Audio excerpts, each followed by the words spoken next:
CP, thank you for your time, and it's been an absolute pleasure talking to you.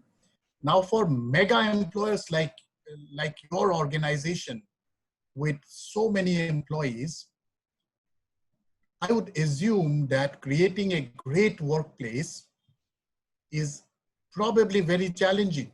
So as you see organizations grow, what would be the top two or three challenges? And the reason why I'm asking you this, CP, is there are hardly 5 organizations who are certified great workplaces in this category called mega employers, and with more than 50,000 employees.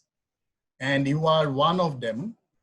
So why is it so difficult for large organizations to become great workplaces? What's your take? So Prasenjit, thank you, and thank you for giving us the recognition. Thank you for realizing that uh, being a great place to work when you are a 5,000 people company is probably a lot easier. But when you are 50,000, you still probably do manage well, but beyond 50,000, as we are 125,000 associates, present in 90 countries, 5 generations of workforce. And if there were not people like me, the average age would have been a little lower.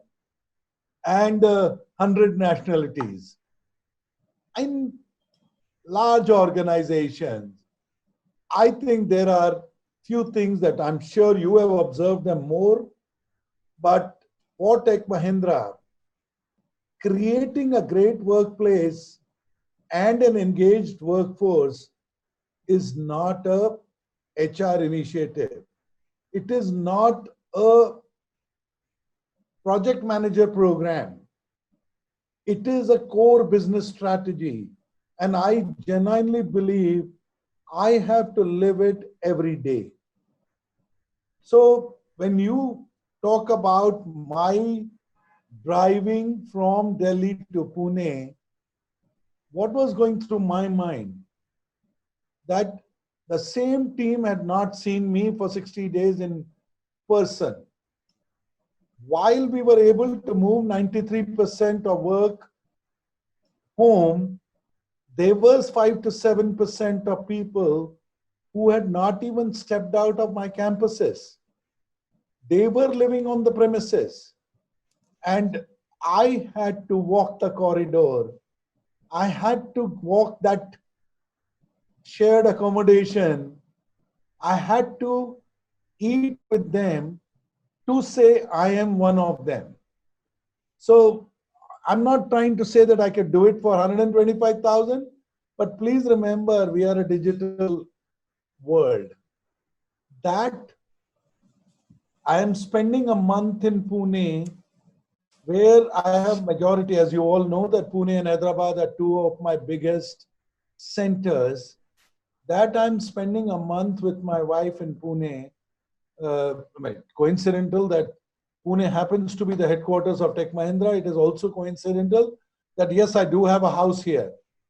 But the fundamental fact is we live the talk.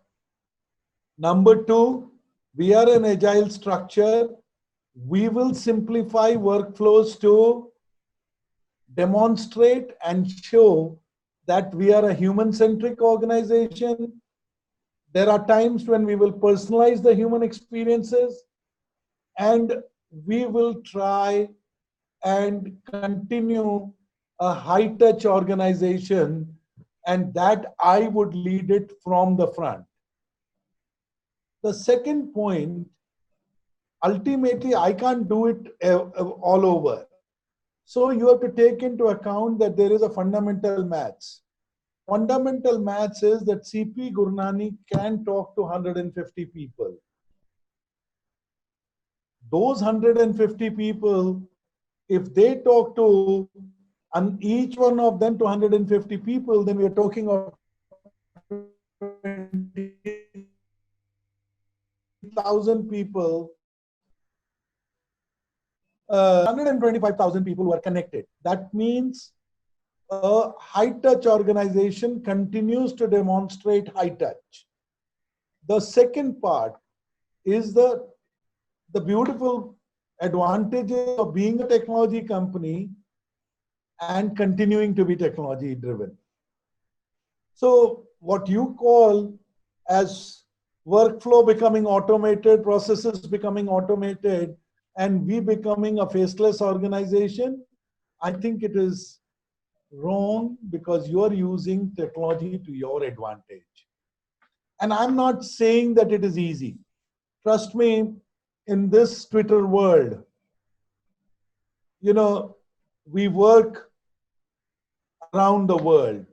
Certain areas you have to, because if my wage bill today is 67%, that means I am running an organization which is, when I talk to Dr. Pawan Goenka in Mahindra, he tells me his wage bill is 6%. Now, Right. if there will be organizations where the wage bill would be 3%. One of my closest friends runs a garment export company.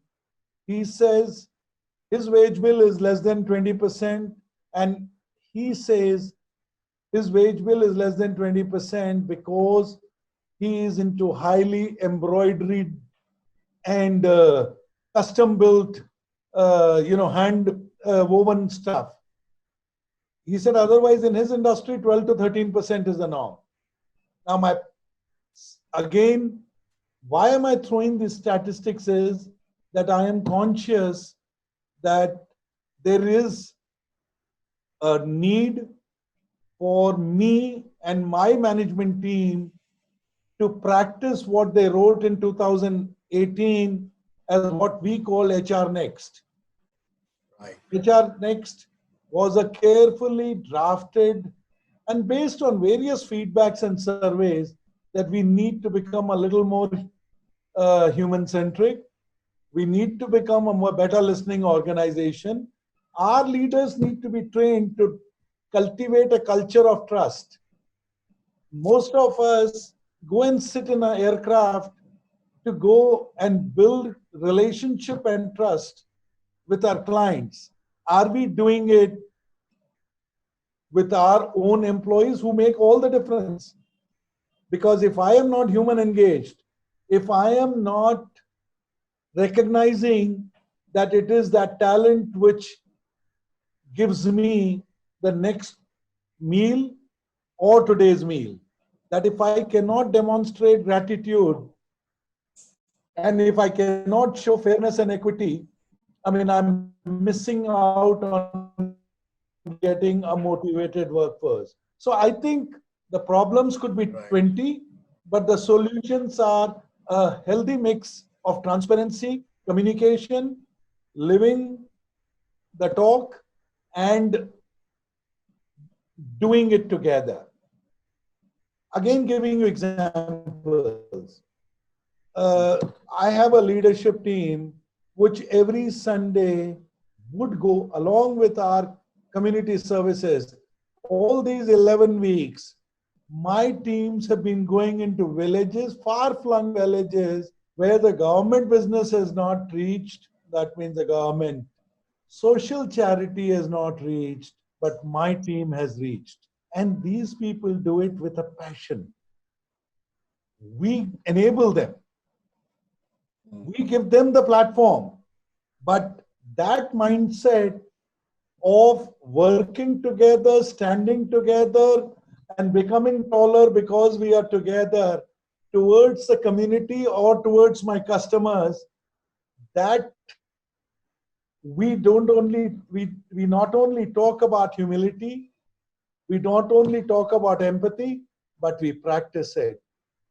And I think it is various initiatives that we took in 2018 as part of our Tech and Next program has helped us win those 3 awards from you. And we can see that in the kind of employee responses that you have, what you are saying is creating an organization for a higher purpose, creating an organization for the community and all stakeholders, not just the shareholders. And you are saying that high tech is not going to replace high touch. High tech is going to enable high touch. Now that organizations know that it doesn't matter, you can be 50,000, 100,000, 125,000, 200,000, but you can still keep the spirit of a great workplace culture alive. And you have the manual, you have shown us how it can be done. Thank you so much for your time, CP. It's been a pleasure talking to you. It's an honor, Prasenjit, and thank you so much. Thank you.